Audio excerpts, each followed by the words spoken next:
Okay. Sorry about the hold up. I just had to put a little more, well, I want to say finishing touches. It's still not finished yet, but I want to put some more polish on my new overlay. Which, if you hold on a sec, I gotta. I'm leaning back too much. There we go.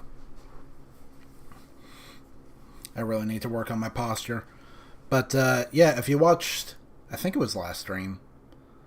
I was teasing my new overlay, and it was a work in progress then. Still a work in progress now, but I mean, I'm feeling a lot more confident about it here. I mean, I got all my socials, down here. I got my chat box all extra spacey. Speaking of extra spacey, I really need to sneeze, but the problem with sneezing is you say I gotta sneeze and then you don't sneeze. Whatever. Uh, yeah, I want to do something a little more spirited, a little more out there. I mean, normally I'm more into more low key, kind of clean looking overlays, but I also like to switch things up. And so I wanted something a little different. I wanted something with a bit of 90s flair, so it's got like the Nickelodeon style splats down there and all up here and stuff. And then it's got like the weird sort of chalk crayon whatever kind of like dry media look down there. I never really was clear on what that's supposed to be, what that really is, but it was all the rage in the 90s. You saw it on like styrofoam cups, and you saw it in shopping malls and whatever. And then the slime gack gel, whatever you want to call it, up here, that was big too.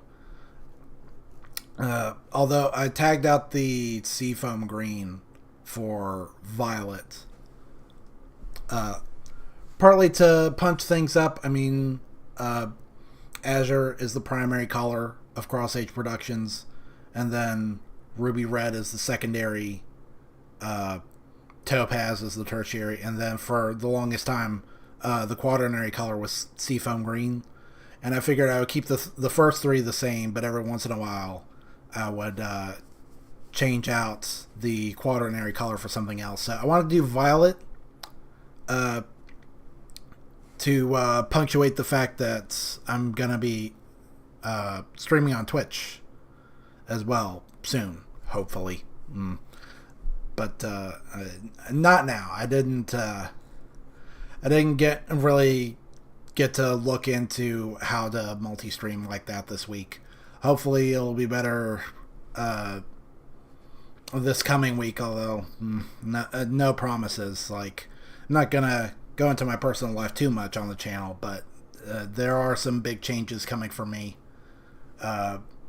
So I got a lot of hard work ahead, and it's unfortunately going to be cutting even more into the time that I spend trying to work on the channel than it already does. But I mean, I'll do my best. If nothing else, at least know that I'm doing my best. Uh, it should work out in the long run, though. Because I mean, I've talked about this a little bit. I work in the education system, and so now when it comes time for summer break, I should have a lot more time off. That's the plan, anyway. But for now, we're good with things the way they are. So this is gonna be like a little test run for my new overlay. I'm mostly happy with it. The gel didn't come out quite as smooth as I would like it to be. I really need to get a pad, like a digital pad, so I can actually draw things with my hands, and then they go right into the computer, and I'll get much smoother results that way. I've been saving up quite a bit of money, and I'm trying to invest that into punching up my presentation here. So I'd like a better mic, like a better camera, maybe some better lighting. The camera will help, but better lighting too, so not quite so shiny. I mean, look how shiny my hand is. Like, that's not good. I mean, I have had to I have had to resort to lotion though. Like, we had a winter storm come in last week, and that was another major factor too, holding up my efforts for the channel. Was we had a big old winter storm, and I was out of power for like 36 hours. And am I close enough to the mic? Yeah, 36 hours. I was living on just generator power, only really powering up the essentials. Like, I had like a little portable grill, so I was able to have burgers during the outage. And I was able to keep my phone charged, but beyond that, not really a whole lot going on. It was very cold. Cold and icy, and didn't go anywhere. I mean, I couldn't open my garage door anyway, so that was tough. But we're at 100% now. It's just crazy. I mean, the generator that was supposed to be for hurricane weather, I wasn't expecting an ice storm. We're pretty far south down here in Cross H Productions.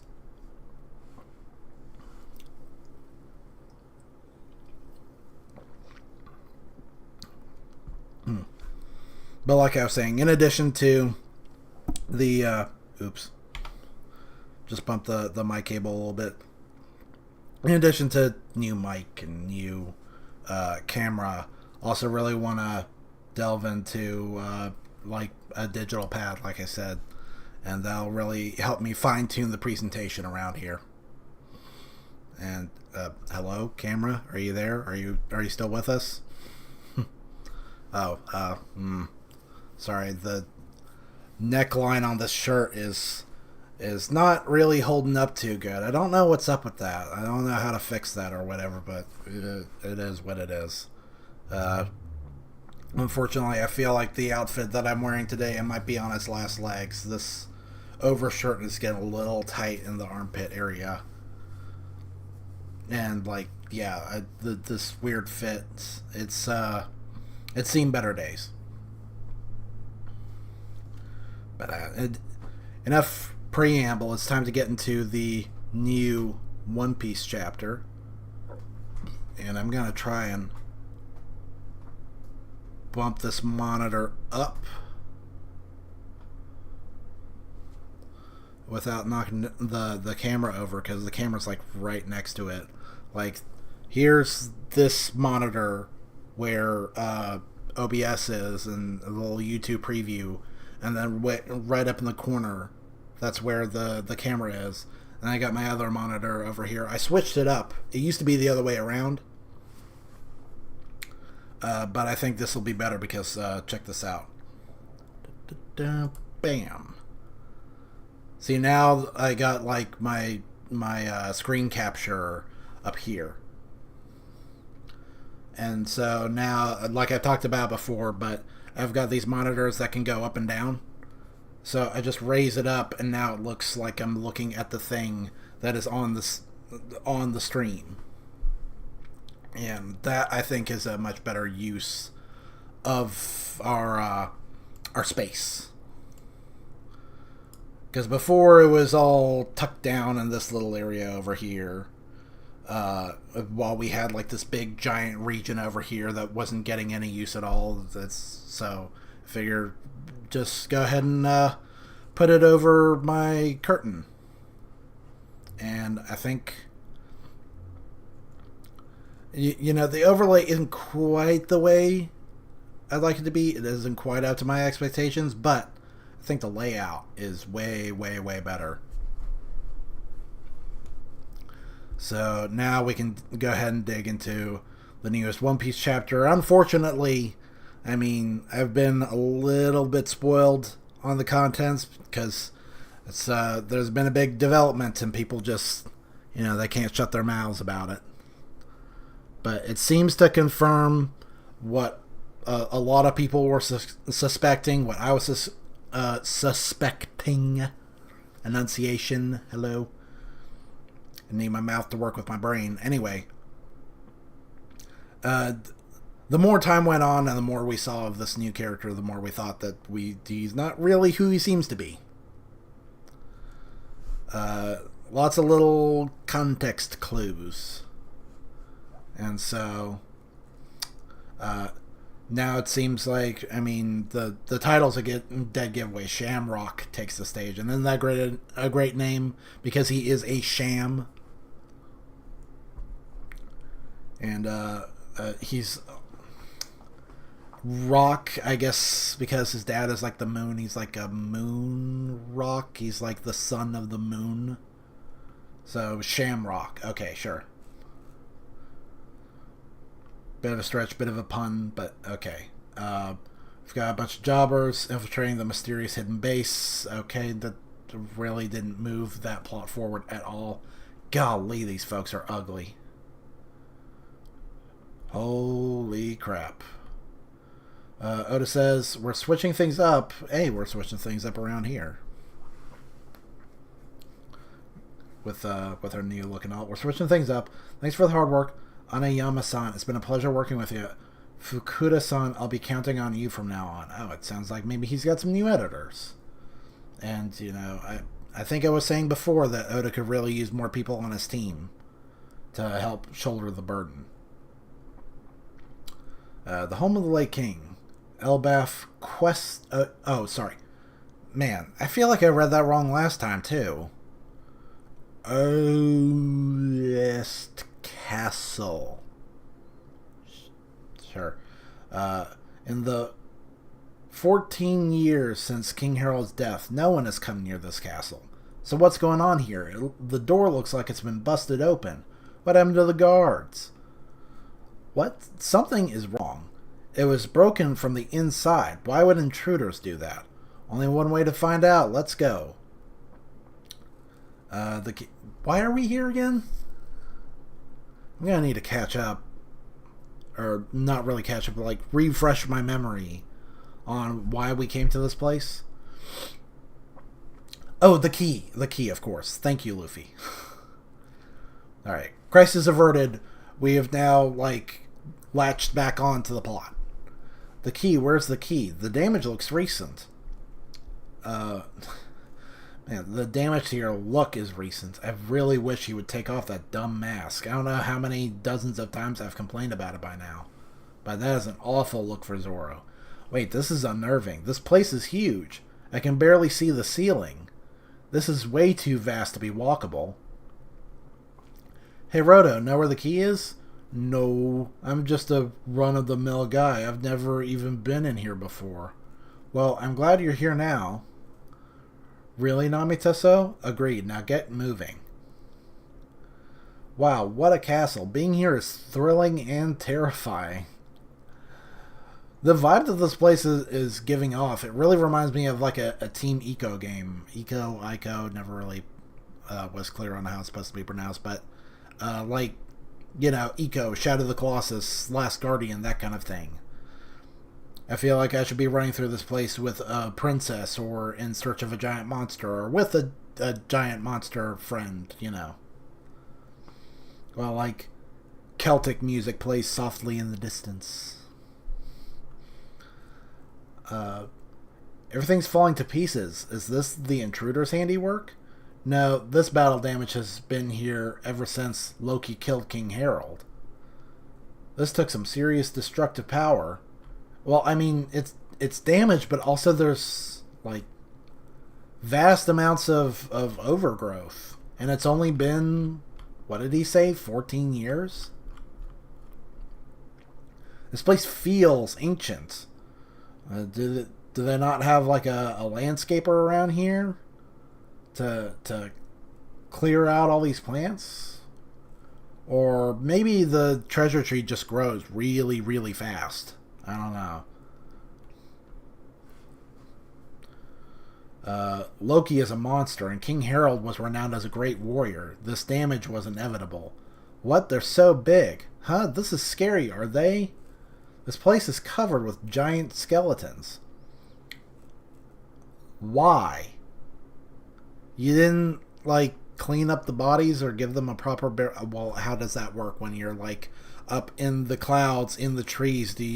How does that work? I guess... But, I mean, there's got to be some sort of burial rites, right? What about the land of the dead way down there? You don't feel like going down to ground level to bury your dead? The place is covered with giant skeletons. The castle once had numerous guards. On that day, around 100 of them stood ready to kill Loki, but only one survived, Lord Ja Rule. Isn't that the name of a rapper? Ja Rule? I think it might be. After that tragedy happened here, coming to this site was forbidden. It's a den for vengeful spirits. Hey guys, look over here. This skull is enormous. It's also got horns. These belong to someone with ancient giant warrior blood. There are no longer any pure-blooded members of that clan, but their blood still flows in some of us. Like King Harold, who is larger and stronger than most. Could this possibly be an explanation for the random horn people all over the One Piece world? Not just giants, but like anyone who randomly has horns? Oh, look above you. How nostalgic. That's a portrait of King Harold. Man, he really is built like a door. Look at that. You could land a plane on those shoulders. I'm not even sure if I'm kidding. The man who tried to form peaceful bonds with the outside world, said to be Elbaf's strongest king. He sure looks strong.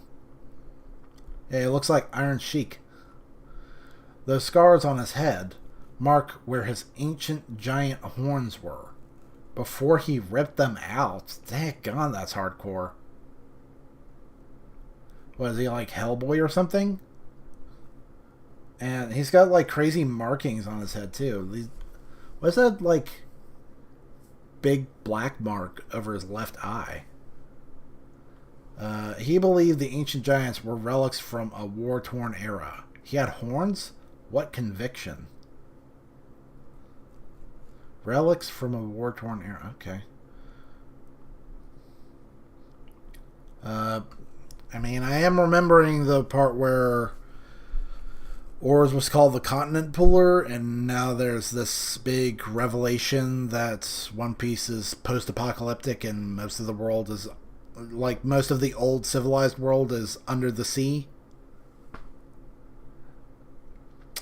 So it might be Oars and these other ancient giants, they might be a factor in all that, in the race to find higher ground as sea levels rise. Maybe they played a part in relocating or even forming higher ground. After the king's death, the country fell into despair. Sadly, the one with the biggest grudge against Loki was naturally King Harold's other son, Hajrudin. Whoa, seriously? He's Loki's brother? They have different mothers. Before marrying the queen, Hajrudin was born to a different woman. However, Elbaf would never have recognized Hajrudin's mother as its queen in any case. Why? She was born in a different giant country. What does that matter? They were both giants, right? They were both giants, but you can't talk when you humans kill each other all the time over land, I suppose. Wow. They say having children with a giant from another land taints the blood of Elbaf. Seems giants can be just as bigoted as anyone else. And you know what? That's actually kind of a refreshing change of pace. I mean, I'm not saying bigotry is good, but I'm saying it's a refreshing change of pace in the sense that bigotry is not only a human quality, because it seems like everybody else, they're all hippy dippy, hugs and rainbows and Care Bears from Care-a-Lot and that kind of thing. You know, boo down with racism, and they should be, but showing that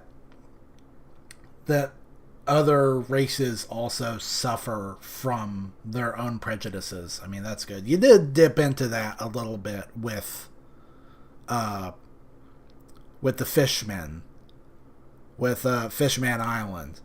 But that was more of a generational grudge type thing where the humans were the aggressors and Fishmen, they'd still have to struggle with getting over what happened in the past. This is just, as far as I can tell, this is entirely without rational grounds. Not everyone's as pure as you, Namitaso. Don't suck up to me, trash. Huh. Why join Hadron's crew if you think he has tainted blood? Well, you're such a creepy nerd, Roto. Wow. This is amazing. You can draw sea charts? You gotta show me how. Let's be friends. Friends? Little kid Roto was cute, but he is still, kind of a creepy nerd. Not even kind of, more like full-blooded. He was always so earnest and straightforward, unlike me. He never listened. He never lived in the castle growing up. His father may have been king, but his mother was ostracized. He endured a lot and still said this. One day I'm going to unite all the giant tribes. I'm going to be king of the giants. King of the giants. Interesting idea. I wonder if maybe he might secretly have Haoshoku no Haki, or he might awaken it like Zoro did way later in life. I don't know. Woo, I know you're the man that can do it. Hajruden. And there's a shield with a face on it. I wonder if maybe that's a leftover from when Lin Lin was on the island. Interesting. Because the homies don't go away just because she went away. And I'm pretty sure she's gone for good, but who knows? There's still maybe a 1% chance that she's still around, but when you fall into the Earth's mantle and then you're not seen for a week, pretty safe to assume that you're just onion rings. I want to make his dream a reality. That kind of boring motivation is nothing new to me. Hey, this way. I found some knocked out giants in the realm of death. Do you finally understand? Huff huff. This is only because I can't move from this spot. The result would be the same even if you could. You commoner. Oh my gosh. Oh my gosh, what's her name? Did we get her name? No, it was Gunko stepping on this man. I know there are probably a lot of jealous people out there who are into that. I should say I